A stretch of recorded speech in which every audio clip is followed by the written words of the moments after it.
level 3 elementally intuitive movement. It's kind of windy out here, but I hope that my voice is being picked up over the wind. So I'm working with the air element today, as well as our body implement, which I like to think of being the element of spirit, the human body, ether perhaps, but that's not quite so important when it comes to Intuitive Movement 101. What we're looking at now, so we're familiar with our O's, right? We got our O hands, we got our ones, which is grazing our body. That helps engage proprioception, gives us a sense of where our bodies are in space. We can also use that as an opportunity to give ourselves a massage, squeeze on ourselves, appreciate our bodies, thank our vessels for carrying us to where we are right now and continuing to carry us as we continue breathing.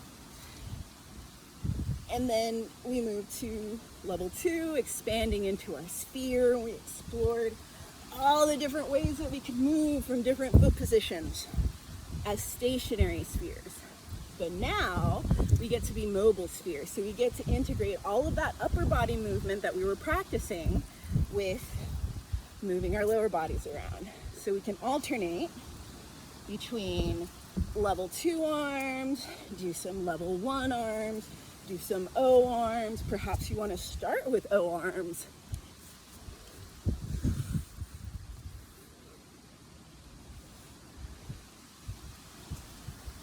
And then do some 1.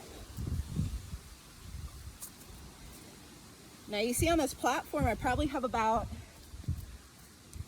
3 by 3 feet, somewhere between 3 and 4 by 4. So I have a limited amount of space, but I can get a lot of movement in. It doesn't all have to be fast. I can slow it down.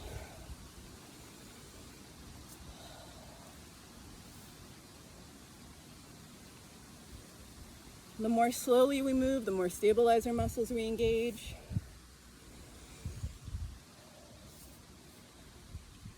If it ever feels like I'm dropping a ball when it comes to breath or core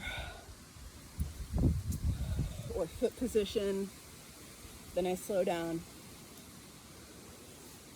and pay attention, because when we're at level 3, we are now juggling spheres of consciousness. So we're juggling our level O, which is allowing ourselves to be moved by our arms, whether our hands are together or apart. With our level 1, we are aware of our center. We are aware of our sphere and how much space we need to move freely within our sphere. But now we're also more aware of our greater environment.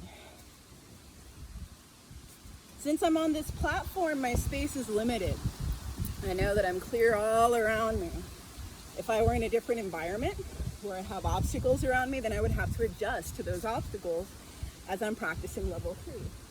But when we begin, we want to stay in a small space, because honestly, we can get all of the exercise activity that we need in a very small space. And the mobility training and mobilization in a very small space. So when people say, oh, I don't have room to exercise, that's not true. We don't need too much space to mobilize our bodies. If anything, having a limitation of not having enough space is kind of nice. Sometimes having a wall there really helps you see and set your boundaries and move against it. And then you have something to press against as well, which provides a different form of resistance training and strength training and mobilization. Helps to open up things that may be constricted when done mindfully and gently.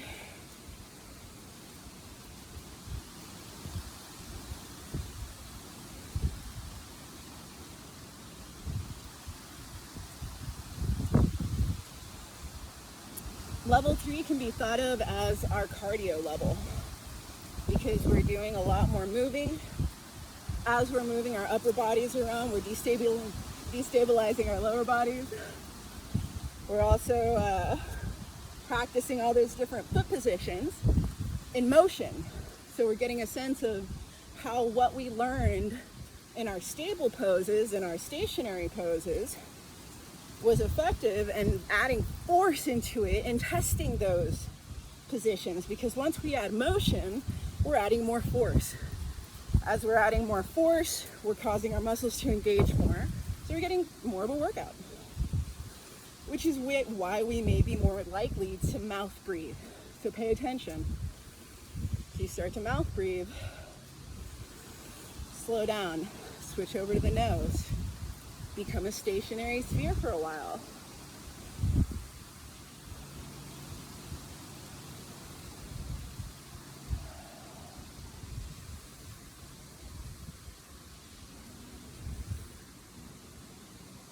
Part of why I encourage you to practice without music is because I want you to listen to your breath.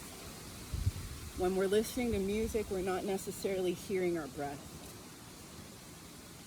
And the more that we get in tune to listening to our breathing, the more quickly we may become aware that we're not consciously breathing.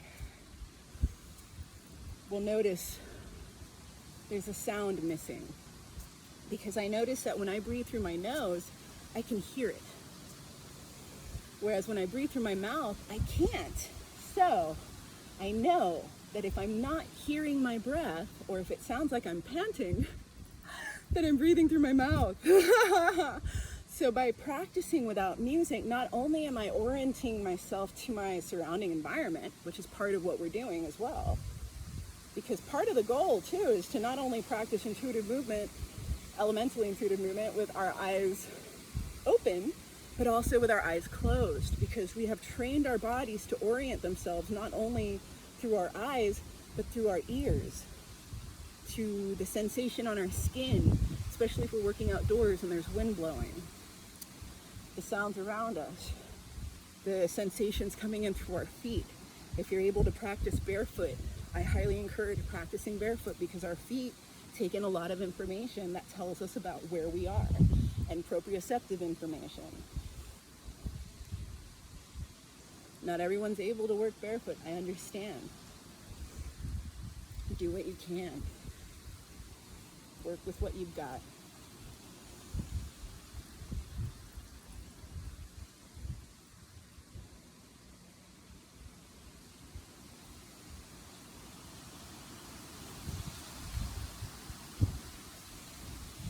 And if you do drop the ball on the breath, or any of the balls, that's all right. This is just an opportunity to practice dropping the ball and picking it up again, and not beating ourselves up for being imperfect.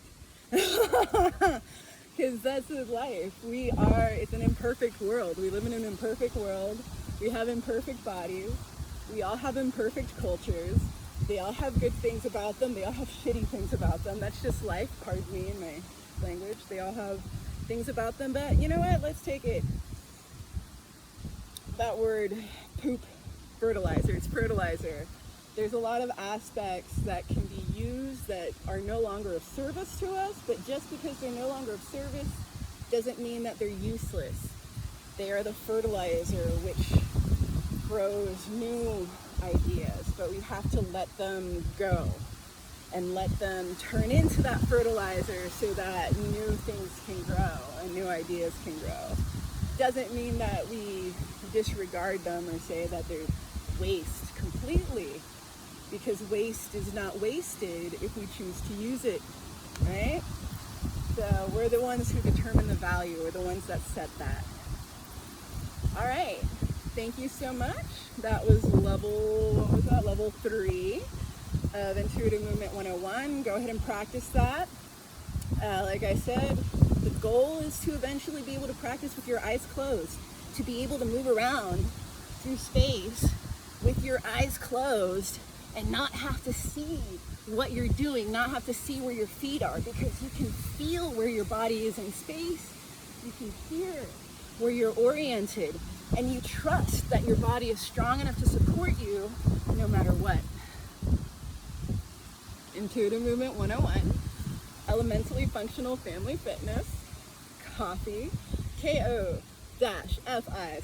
elementally fun, elementally intuitive movement 101.